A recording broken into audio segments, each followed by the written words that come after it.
ഖുർആന്റെ മുന്നറിയിപ്പ് നോക്കൂ നിങ്ങൾ. ഖുർആൻ പറഞ്ഞത് യഅലമു അന്നമൽ ഹയാത്തുദ് ദുനിയ ലഅബുൻ വലഹുവൻ വസീനത്തുൻ വതഫാഖുറുൻ ബൈനകും വതകാതുറുൻ ഫിൽ അംവാലി വൽ ഔലാദ്. വിശുദ്ധ ഖുർആനിലെ സൂറത്തുൽ ഹദീദിലെ 20ാമത്തെ ആയത്താണ്. അല്ലാഹു പറഞ്ഞത് നിങ്ങൾ അറിയണം, നിങ്ങൾ മനസ്സിലാക്കണം, ഇഹലോക ജീവിതം എന്നാൽ കളിയും വിനോദവും അലങ്കാരവും നിങ്ങൾ പരസ്പരം ദുരഭിമാനം നടിക്കലും സ്വത്തുകളിലും സന്താനങ്ങളിലും പെരുപ്പം കാണിക്കലും മാത്രമാണ് എന്ന ഖുർആന്റെ താക്കീത് നമുക്കുള്ളതാണ്. നമ്മളിൽ പല ആളുകളും ഇതിന്റെ പിറകെയാണ്.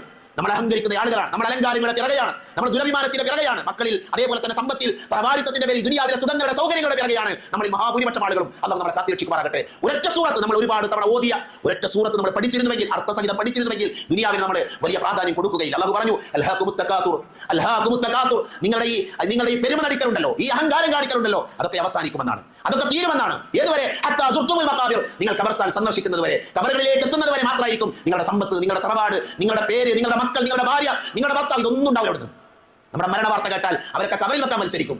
നമ്മുടെ വേഗം മറമാടാനാണ് അവരെല്ലാവരും മത്സരിക്കുക. അതാണ് നബിയുടെ ചര്യയും. പക്ഷെ നോക്കൂ നിങ്ങൾ, അവിടെ മുതൽ നമ്മൾ തനിച്ചാണ്.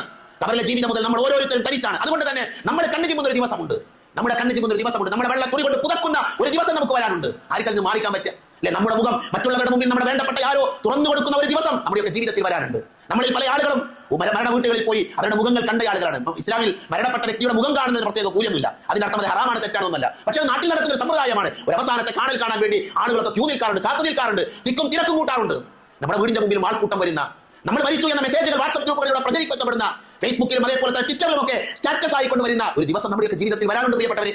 ഓരോ വർഷം കടന്നു പോകുമ്പോഴും ഇത്തരം ചിന്തകൾ ഉണ്ടാകണം, നമ്മുടെയൊക്കെ ജീവിതത്തിൽ ഉണ്ടാകണം. അതുകൊണ്ട് തന്നെ ദുനിയാവിന്റെ വില നമ്മൾ മനസ്സിലാക്കണം. ബൽ തുഅ്തിറൂനൽ ഹയാത്തദ് ദുനിയ വൽ ആഖിറതു ഖൈറുൻ വഅബ്ഖാ. ഈ ആയത്ത് നമ്മളെ കുറിച്ചാണ്. ഈ ആയത്ത് ദുനിയാവിലെ ഏതെങ്കിലും മറ്റു മതക്കാരെ കുറിച്ചല്ല, മറിച്ച് പരലോകമാണ് ഉത്തമമെന്ന ബോധമുള്ള ആളുകൾ. അവർ ദുനിയാവിന്റെ പിറകെയാണെന്നാണ്, അവർ ദുനിയാവിനെ തെരഞ്ഞെടുത്ത ആളുകളാണെന്നാണ്. ഞാനും നിങ്ങളും ഏത് കൂട്ടത്തിലാണ് എന്ന് നമ്മൾ ഓരോരുത്തരും